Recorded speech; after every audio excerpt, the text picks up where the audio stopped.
महानदी विहार शिशु विद्या मंदिर वार्षिक उत्सव अनुष्ठित। कटक शिखरपुर स्थित महानदी विहार सरस्वती शिशु विद्या मंदिर 37तम वार्षिक उत्सव परिचालना समिति सभापति सुश्री प्रतिमा शतपथी सभापतित्व में अनुष्ठित हो जाए।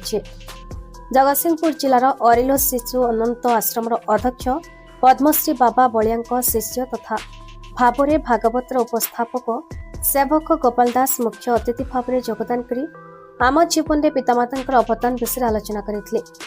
जातीयवादी साप्ताहिक पत्रिका राष्ट्रदीपर प्राक्तन संपादक तथा विद्याभारती शिक्षा विकास समितिर उत्तर पूर्व संभाग सभापति श्रीजुक्त शिवनारायण सिंह मुख्य वक्ता रूपे जोगदे नूतन शिक्षा नीति उपर आलोकपात करते। परिचालना समिति संपादक श्रीजुक्त विष्णुचरण नायक अतिथि मानक परिचय स्वागत भाषण प्रदान करथिबा बेले प्रधान आचार्य श्रीजुक्त प्रमोद कुमार दास वार्षिक विवरणी पाठ करथिले। कोषाध्यक्ष श्रीजुक्त भागीरथी दलाई धन्यवाद अर्पण करथिले।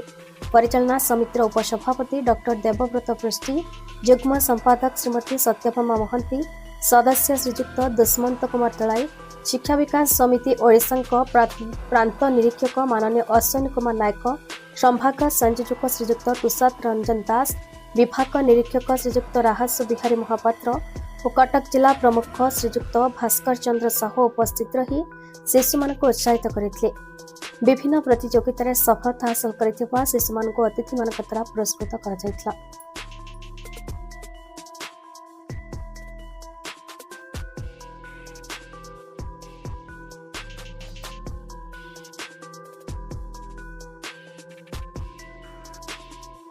आमर 37तम वार्षिक उत्सव पालन करा जाउछि।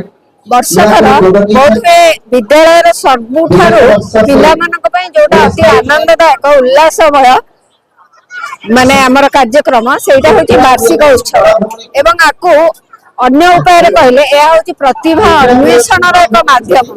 को पिलांक पाखरे कोन प्रतिभा अछि विभिन्न प्रकार कार्यक्रम से माने करंती। केवल जे हम विद्यालय वार्षिक उत्सव रे मनोरंजन धर्मी कार्यक्रम पिला माने भलो करंती सेतिकी नुहे। आम विद्यालय पिला माने भी बहुत मेधावी विभिन्न परीक्षा रे विभिन्न स्थान रे भी कृतकार्य होते एवं विद्यालय वार्षिक परीक्षार फल मध्य सबु बेले 100% हुए एवं एमिति जदि साधारण अर्थ रे आमे भलो बोली कहिबा भलो मनुष्यटी को आमे भलो बोली कहंती। तेणु सर्वगुण संपन्न हेइथिबा पिलाटी को आमे भलो पिला कहिबा। भलो पिलाटी चरित्र तार थिबो ताले से सर्वविध कुशली छात्र बोली ताको कहै। विष्णुचरण नायक संपादक सरस्वती शिशु विद्या मंदिर महानदी विहार शिखरपुर।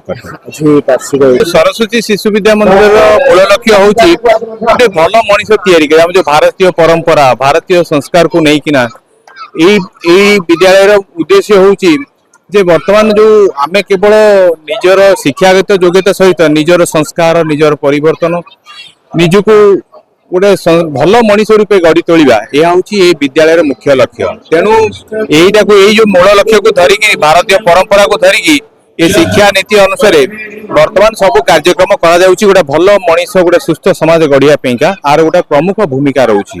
दास प्रधान आचार्य सरस्वती शिशु विद्या मंदिर महानदी विहार कटक। सर विद्यालय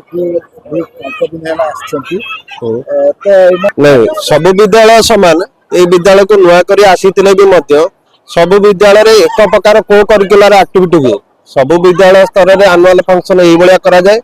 राज्य सरकार का तरफ जो एई वर्ष एनईपी नेशनल एजुकेशन पॉलिसी जो लागि छि ए जो पिलांकर क्रिएटिवनेस बढ़ाया पई ए सब वार्षिक योजना तने क्रिएटिवनेस बढ़ाया पई ए सब योजना करा अछि।